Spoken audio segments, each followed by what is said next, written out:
કર્ણાટકના વિદ્યાનગર પોલીસ સ્ટેશનના ગરફોડના ચોરીના 3 આરોપીઓ ઝડપાયા। સારોલી પોલીસે વાહન ચેકિંગ દરમિયાન 3 આરોપીઓને ઝડપી પાડ્યા।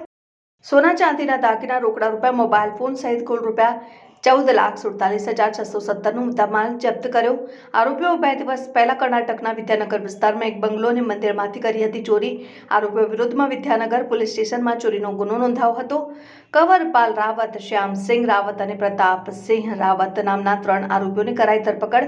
ત્રણેય આરોપી રાજસ્થાનના રહેવાસી।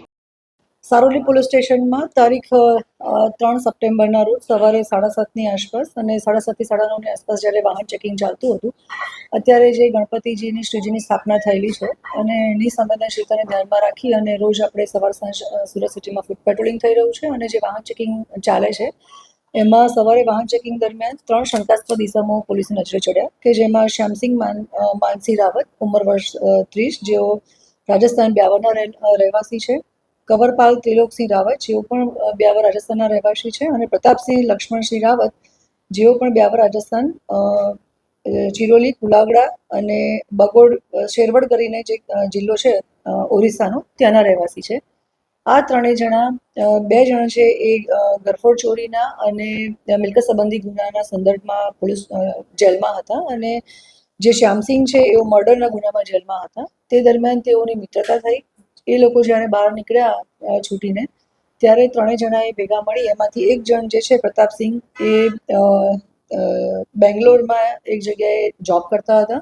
ત્યાં પોતાના મિત્રોને ટેલિફોનિક સંપર્ક કરી અને બોલાવ્યા। ત્યાં આસપાસના વિસ્તારમાં એ લોકોએ રેકી કરી અને જે મકાન અને બાજુમાં જે મંદિર હતું એની રેકી કરી, અને ત્યાં રાત્રિ દરમિયાન એ લોકોએ 2 દિવસ પહેલાં ઘરફોડ ચોરી કરી। એ ચોરી કરી અને મુદ્દામાલ લઈ અને જ્યારે પરત રાજસ્થાન પોતાના વતનમાં પાછા ફરતા હતા અને આપણા સુરત પોલીસ શહેરની જે અત્યારની સંવેદનશીલતાને ધ્યાનમાં રાખી અને વાહન ચેકિંગ ચાલી રહ્યું છે, એ વાહન ચેકિંગ દરમિયાન આપણને આ શંકાસ્પદ જણાયા। આપણે એ લોકોનો સામાન ચેક કર્યો અને એ વખતે આશરે સોના ચાંદીના દાગીના સાથે અને રોકડ રકમ સાથે 14.5 લાખની આસપાસનો મુદ્દામાલ આપણે જોયો, અને એ લોકોને શંકાસ્પદ લાગતા પોલીસ સ્ટેશને બોલાવીને પૂછપરછ કરી ત્યારે આપણી પાસે એ માહિતી ઉપલબ્ધ થઈ કે આ લોકોએ ત્યાં બેંગ્લોરમાં ઘરફોડ ચોરી કરી છે અને મુદ્દામાલ સાથે એ લોકો પરત જઈ રહ્યા હતા।